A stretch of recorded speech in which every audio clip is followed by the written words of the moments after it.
What up, everybody? This your man, Bill Bellamy, and you are watching and listening to the #1 podcast in the nation for the culture, the movement, and the discussion. This is it, Top Billin, and I'm your man, Bill Bellamy. Today, our guest is in the building. Hard to get him. He moving and grooving all over the world. He's here today, singer, songwriter, rapper, producer. The dude does it all. He's got all the boxes checked off.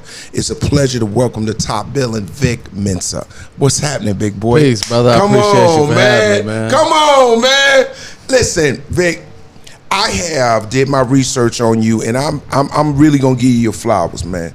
You came out of nowhere. It feels like you just said, I'm gonna make a name for myself. You know, you came out like in a group at first. You had your group, y'all was doing y'all thing, and then you just went Bobby Brown solo and then how did you even think to I'm gonna get in this rap game heavy?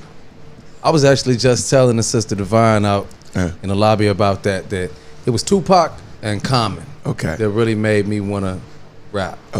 Just the way that they communicated to me, I felt like they were telling me the truth about my experience and almost putting into words the way that I felt that I didn't even know how to process yet. You know what I mean? Wow. School didn't resonate with me the same way. Just being African and living inside of a Eurocentric education system, it wasn't aligned with me. So when I really discovered Common's music and he's teaching me Assata Shakur and Tupac's like suspended from school, I was a fool. I'm like, nigga, I'm suspended right now. I feel this nigga.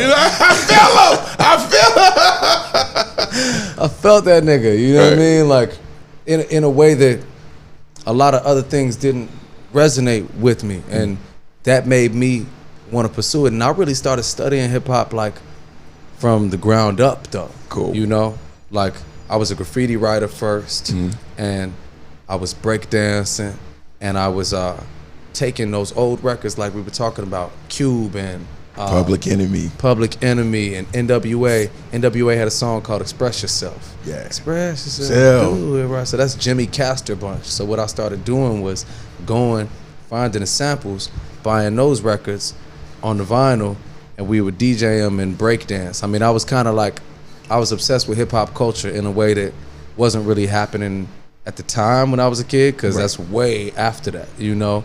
But the culture it just spoke to me, and so I fell in love with it in an organic and a natural way like that, like KRS-One and those guys. You're getting influenced by guys that are purposeful in their music, you know what I'm saying? And when I listen to your music and I listen to your pen game, I'm like, yo, bro, you educating as well, you know what I'm saying? It's hard sometimes when you have a very intellectual mindset when you are writing your music. You ain't just saying, yo, we got bitches and we hit the drop top popping bottles. You saying some really heavy shit in a melodic way. So if you listen to your bars, one, you're gonna learn. Two, they crazy your metaphor game. You on some Young Weezy shit, because Wayne to me. That guy too. Come on, study him. Hey, Lil Wayne. That guy, we gotta always king of the give metaphors. Wayne He'll flowers. make you think about some shit. Wayne to have you. I think we might need to give Wayne all-time king of metaphors. I think that's I absolutely think Lil right. Wayne is the #1 punchline metaphor rapper of King all time. Of all time. Yeah, and when I think of, you young in the game. When I was on MTV, I had the pleasure of being friends with Tupac and being around him on and off the rap part, for whether a movie set or at a show or at a comedy show, right? Or hang out with Cube, these guys and, Chuck D. So all these guys that you mentioned that have influenced you, Common, Brother Rashid, what's up, bro? So anyway, real quick, I feel that they led a really good imprint on you, because 100%. they gave birth to this talent right here. Because now when I listen to your music, and I have listened to your music, now I understand why you're so passionate, why you have something to say that's real. You know what I mean? You're not just rapping for shits and giggles, you know what I'm saying? And that's J. Cole game to me, you know what I mean? That's Kendrick Lamar. You guys, this generation, I applaud you and give you guys your flowers, because you're pushing the envelope on the culture. We need to keep pushing it. Well, I think hip hop culture is our way of writing our own narrative. Correct. There's so many ways that our narrative has been distorted and created to hold us back, to keep us down, to keep us against one another. I mean, every day you see it on TV, images and scenes of black men shooting each other, and they say hip hop is the reason, you know, but they don't ever point to the movies. They don't ever point to the video games. Yeah. If you do the numbers on the amount of people playing violent video games or watching violent movies, I mean, the top movie franchises are all about violence. We live in a violent culture, but hip hop is the one that becomes the scapegoat Absolutely. for all of the violence we experience, as if hip hop is not a result of that violence already existing. You know what I mean? And so these guys like the Common and Pac, similarly, the way that I was raised is to use hip hop as a vessel to tell the truth about what's really going on. That's what I learned from them, is that school ain't gonna teach us. We can't be looking to a system that's been used to destroy us to be the one to educate us. My man Malik Youssef, he always says to me, he said, you can't let your enemies educate your children. And I think hip hop has been a way that we've been able to educate ourselves and educate children and the next generation with the truth. I like that, man. And you know what's so cool about this conversation is it's much like comedy. We, as a comedian, I am able to take a snapshot of the culture, even though I do it in a joke, but I'm still speaking the truth, right? You're able to write your snapshot or your experience in the culture and make it speak to me, who don't even know you, but now I know you because I had that experience. That's what I love about hip hop, and I love the culture. And then and we just throwing a beat on some real shit. You know what I'm saying? We throwing a beat on a real experience. 100%. What moment did you realize that you had to fight to be Vic Mensa? What moment did you say, you know what, man, I'm just gonna have to keep grinding this way? You know, I think once I really got in the music industry and I realized that, what I've been aspiring to this whole time is not the music industry. I've been aspiring to artistry. I've been aspiring to inspiring. Right. But the music industry is everything that comes around that. And the music industry is what exploits us. The music industry is what a lot of us end up destroying ourselves through, you know what I mean? Because the industry is full of all this temptation. You know, if they talk about the devil on earth, man, it's like they waving all of these carrots to see which one you gonna eat, right? Carrots on the wristwatch, you know, the car, the girl, the deal with all the money up front, but now you don't have any ownership for the next 10 years of your life. Wow. You know what I mean? Right. These are the things that I consider to be the music industry. And once I really got into the music industry and saw how to chew you up and spit you out and love you then, hate you then, love you again, is when I realized, man, I have to fight to be me, because me is not driven by this materialism, this commercialism, and this industry. That's not what I'm driven by. I'm driven by real conversations, the things I'm speaking about with you. I'm driven by things of purpose and moving with intention and, you know, freedom, truth telling. Those are the things I'm driven by. Right. And I feel like for all the fans that do know you and love your music, there's a lot of people who don't know you and have like this sort of, you know, maybe a superficial understanding who they think Vic Mensa is, right? Because you had some different bumps in the road coming in the last couple of years, cats, you know, sort of reading you the wrong way, and you know, and then the fans is thinking you on some bullshit and this, that, and the other. And then I saw in an interview with Sway, who's one of my dudes. Shout out to Sway. Brother. Shout out to Sway. Is that you just said, man, I'm acknowledging those mistakes and I'm cool with it, but I'm still here and I'm back on it. Like, I love that shit. Like, I'm always rooting for the underdog, B. That's just me, because I feel like I'm an underdog. Like, I always root for the dude that don't give up on himself. You know what I'm saying? The dude that's willing to do the extra push-up, the dude that's like in the lab all night. He ain't at the club, he in the lab. Well, I think you can only lose if you give up. Right. You know what I mean? Like, if you don't quit, then what God has in store for you may have the time to manifest. And I had to start really meditating on what it means to work in silence, what it means to hustle in the dark.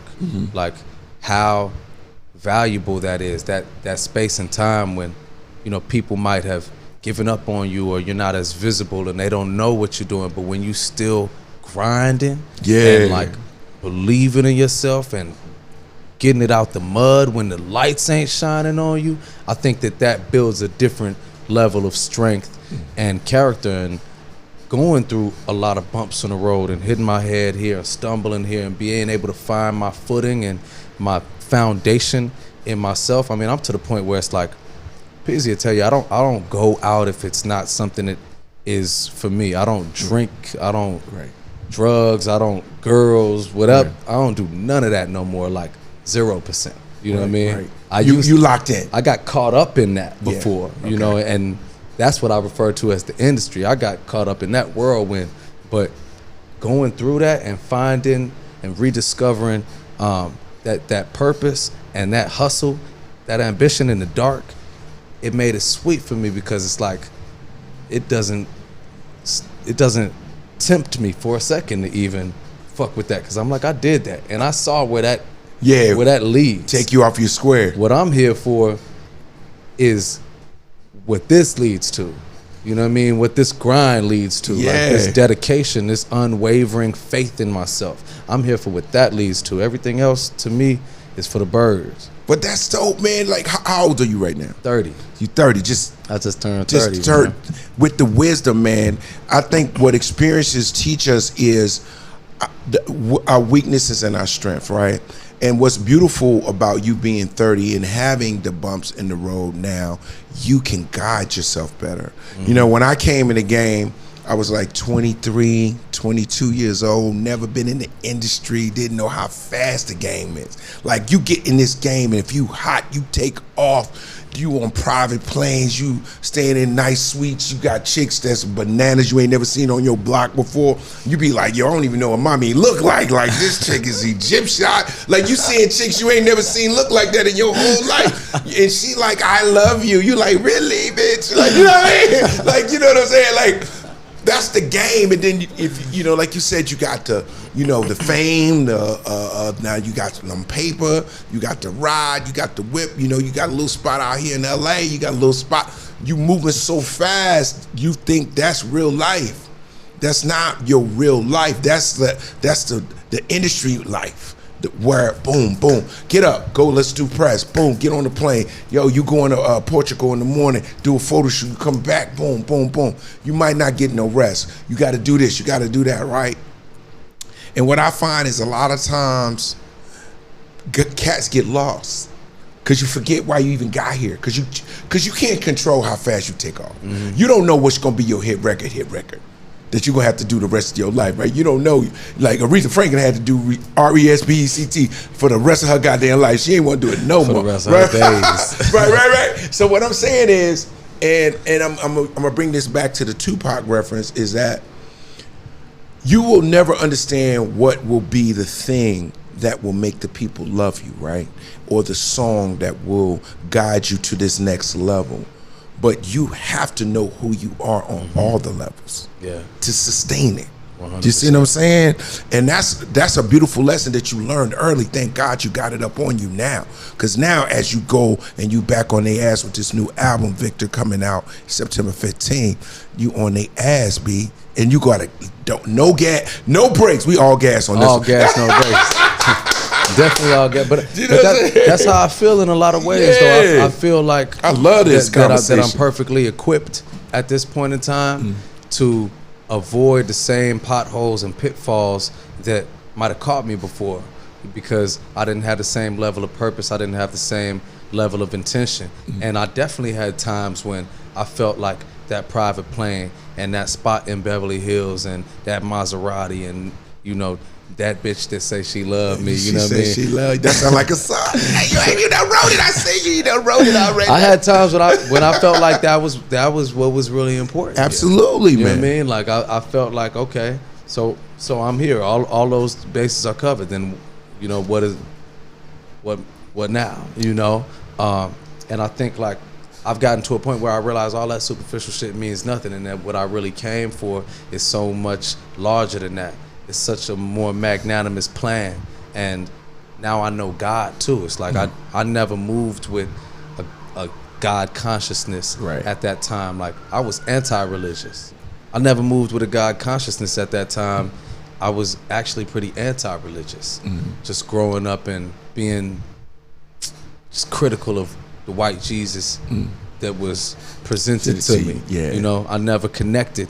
But you know, it wasn't honestly until scraping the bottom when I realized in that prayer that, man, God is formless. God is beyond all of this. You know what I mean? And I'm going to need God in order to rise back up. Absolutely. You know, and in that moment of prayer and finding that humility, you know, in bowing to God, I also feel like I found such a larger power than I could ever access trying to do this shit alone. You know what I mean? We think we could do it alone. You think you could do it alone, right there. You think you could go this shit alone, and God says, "Okay, you want to try it out. All right, you got a good sense See of how humor. that goes. See how that works out for you." Because the enemy is active.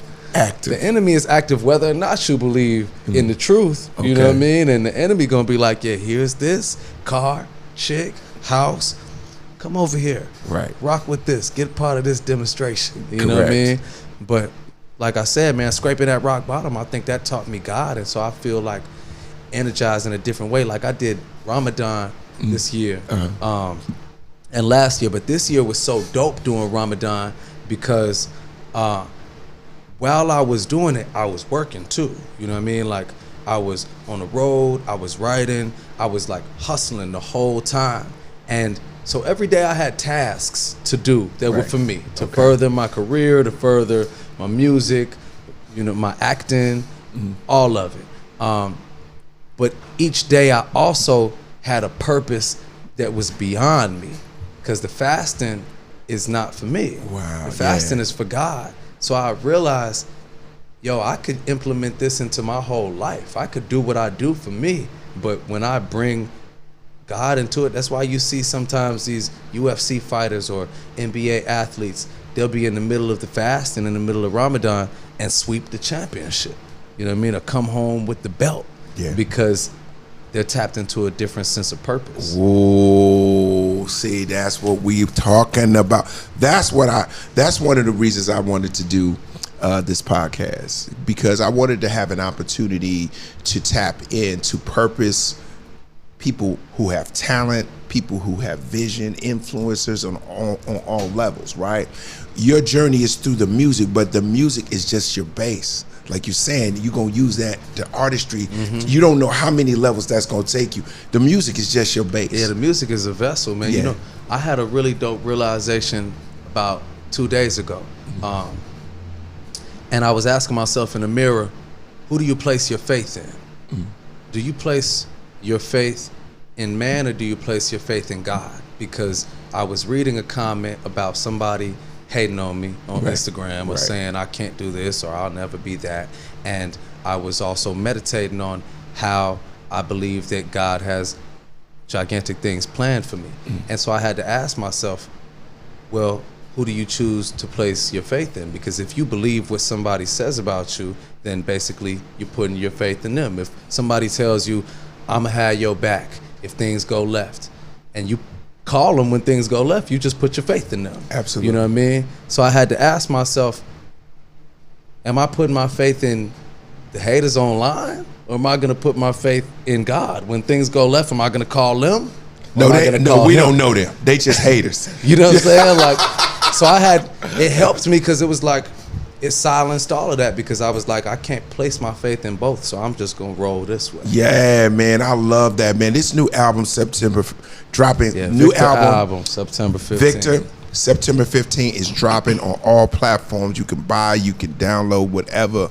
I feel right now this is the crazy one for you, because you aligned. Like, I always feel like God's timing is flawless. Like, Word. you know what I'm saying? When you can't even understand how it's all falling into place. Boom, boom, boom. You meet the right person. Boom, boom, boom. Next thing you know, this album right here is right there for you. Are you excited? I'm excited, man. You know, it's like everything we talking about is everything that I'm addressing in the album in many ways. You know what I mean? It's a story of redemption. It's a story of resilience. It's an underdog story.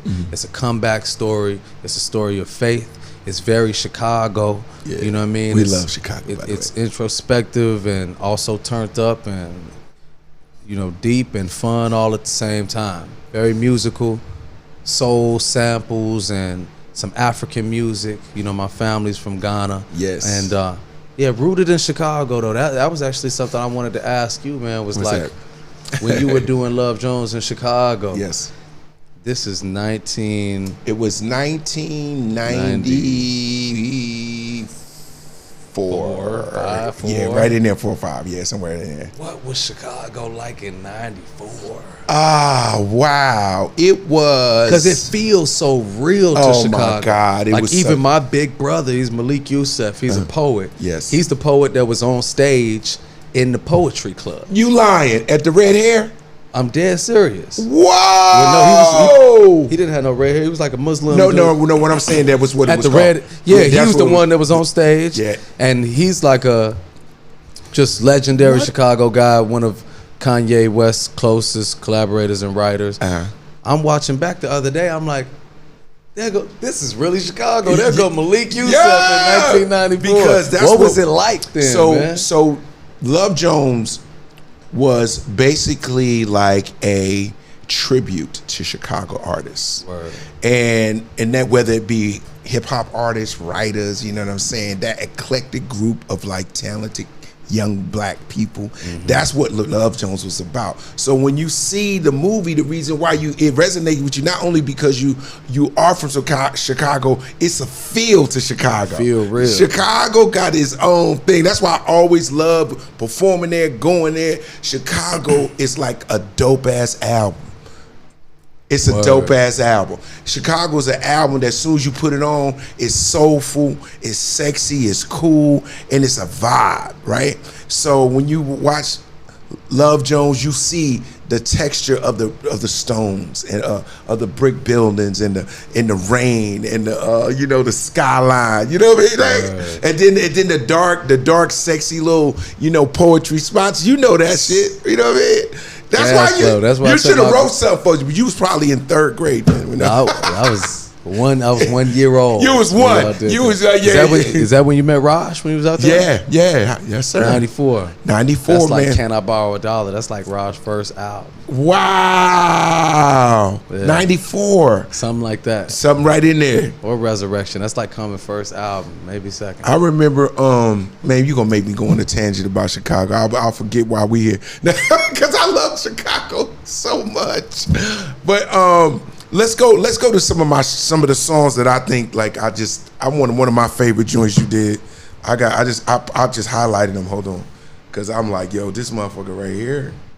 I'm like, yo, here we go.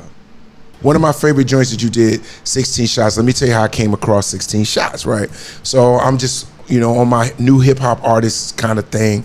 And sometimes you put in a name or artist, they'll give you like people in that area. Like I put in a Tory Lanez or whoever, and then, then Vic come up.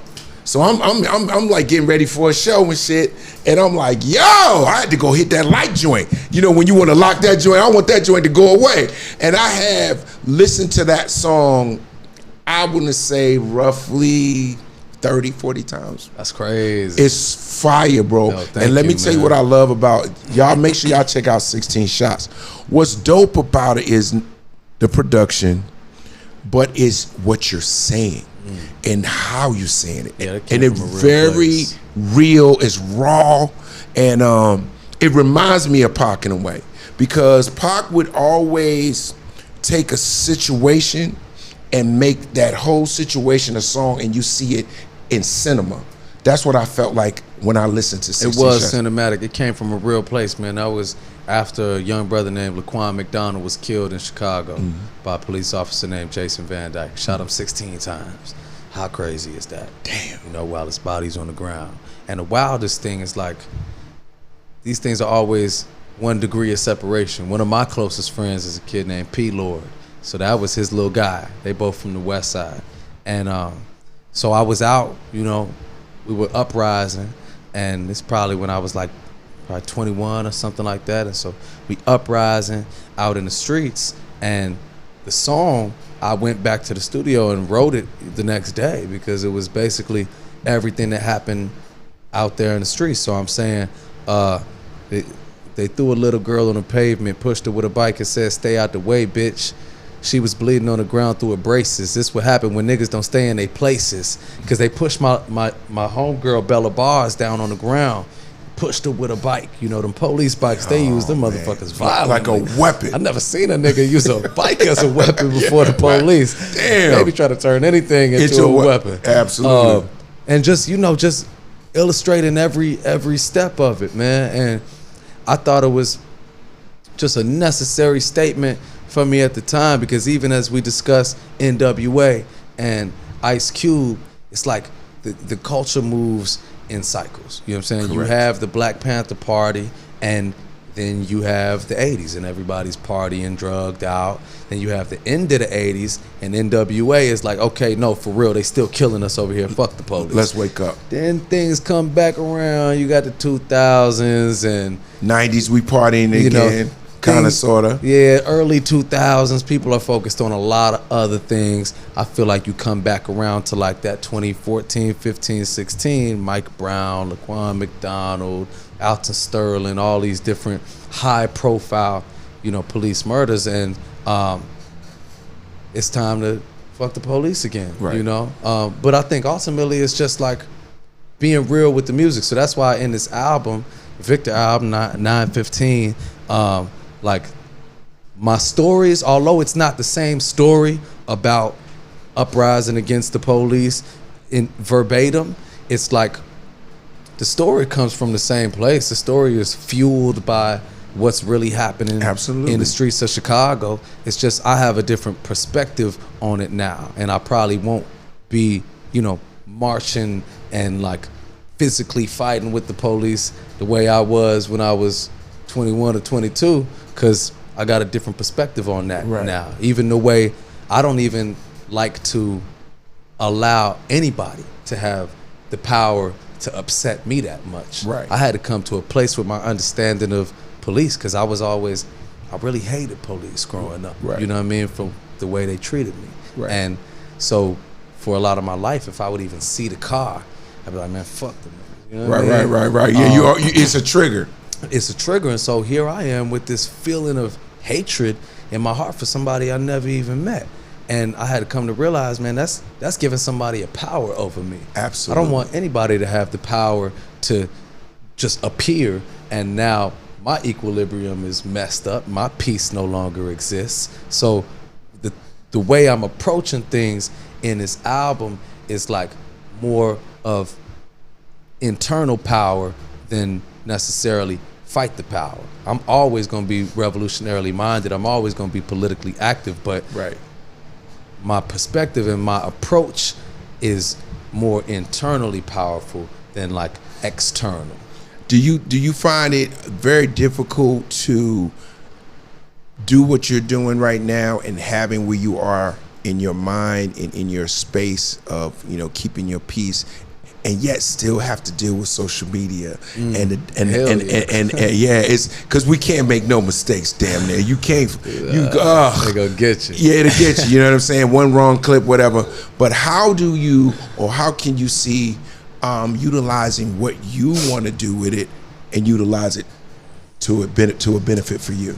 Yeah, man, I think it's just like being really, really intentional with it. You know what I mean? Sometimes I even consider going through my assistant to even post things on social media, because one thing I don't do is I don't read what they say. You know what I mean? I don't read the comments, the likes. I had to come to realize, like, whether it's positive or it's negative, it's not what I'm in it for. It's to read what somebody you don't know, what somebody I don't know thinks about me. You know what I mean? It's like I think that either way, you know what I mean? If it's negative, obviously that can unnecessarily stress you.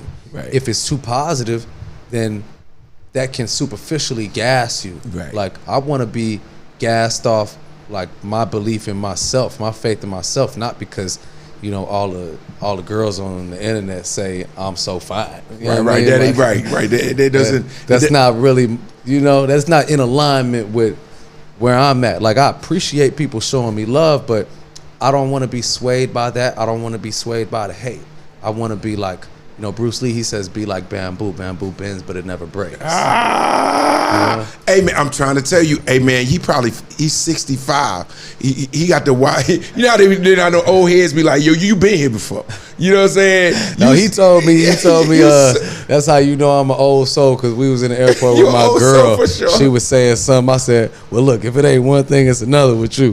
He said, now that's some 65 ass shit to say to it's true though. It's like you definitely have, you have. Because if I don't carry her bags in the airport, she'd be like, "You hate me." So this time I was rolling the bags, and the bag hit the back of her foot, and she like, "Stop hitting my foot." Right. I'm like, if it ain't one thing, it's another with your ass. You ain't see this bag I'm holding? It's heavy as hell. It's got 95 pair of shoes in this mug.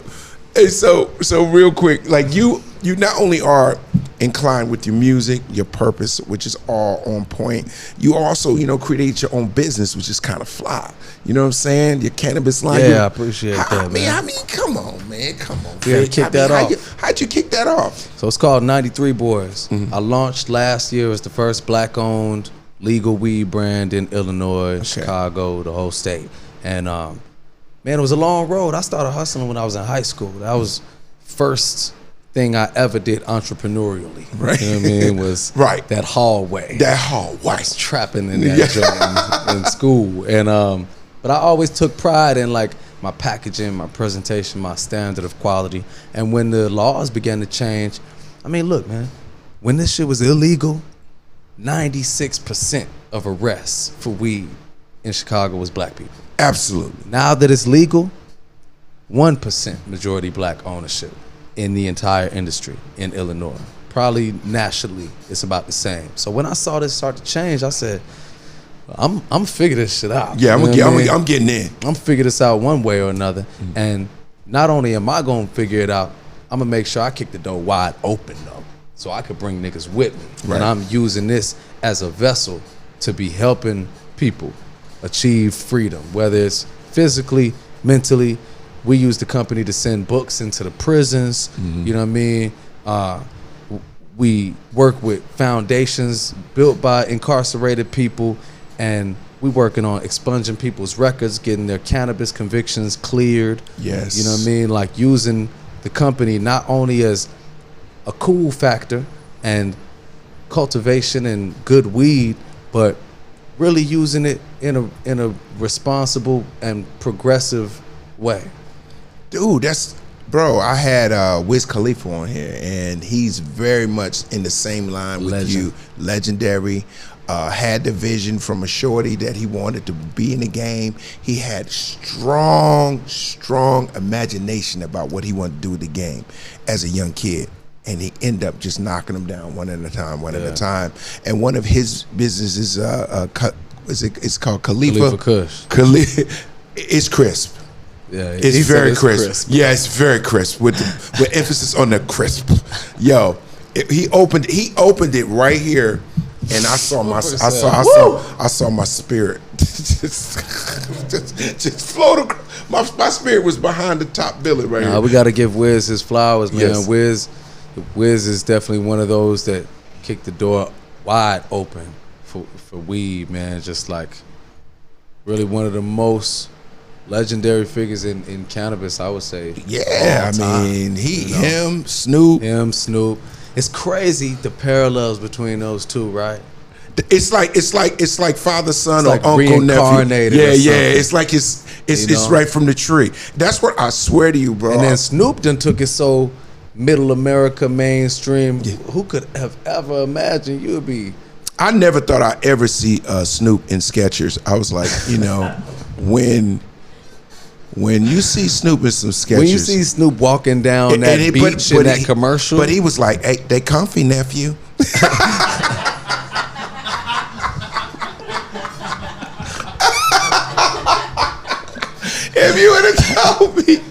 If you would have told me 25 years ago, Calvin Broadus, aka Snoop Doggy Dogg, had murder was the case that they gave me, and 30 years later he got on Skechers, I'd be like, God is good. I think I just cracked the code. What'd you do? I just figured out why he say nephew like that. Why he say nephew? Because it's cuz, but now since he's an uncle, it's nephew. Like, what's your cousin's father? Boom! You they nephew. That's crazy. I don't know what kind of weed he owned, but he figured out that code quick as hell. Did you see that? Because I was like, why he call everybody nephew? He said I just cracked the code. Hey, I feel a little some type of way that, you know, you had an incredible freestyle on Sway, who's my man, by the way. I was hoping, you know, there would be something you could drop for Top Billin that would be kind of fly. You know what I'm saying? A little something. Some Top Billin bars, man. I mean, just give us something that spark us a little bit. You know what I mean? I ain't got no beat or nothing. Do I need to get a beat? Like, I don't know. Or can we just go from the head? Man, let me think. What you want to hit us with? I got some. Let me see where it goes. Okay. It's like, these days I'm less about the hue of their skin and more about human beings. I touch down and I cry feeling like Prince Hakeem. It's a must I win coming from whence I came. How you know I'm him? I take an L and turn to Elohim. God body F5 Robbery. The jury got more colors than a pride party. Straight girls go by for me. Dark shades at Blind Barber. The fade on Ty Dollar. I'm flying Emirates when I slide Saudi. And out of Sababa like I'm Haile Selassie. Folks walking with that drum like he play mariachi. Put the burner up on him, I ain't talking about you. They on both sides like Ford supplying the Nazis. That's untold history.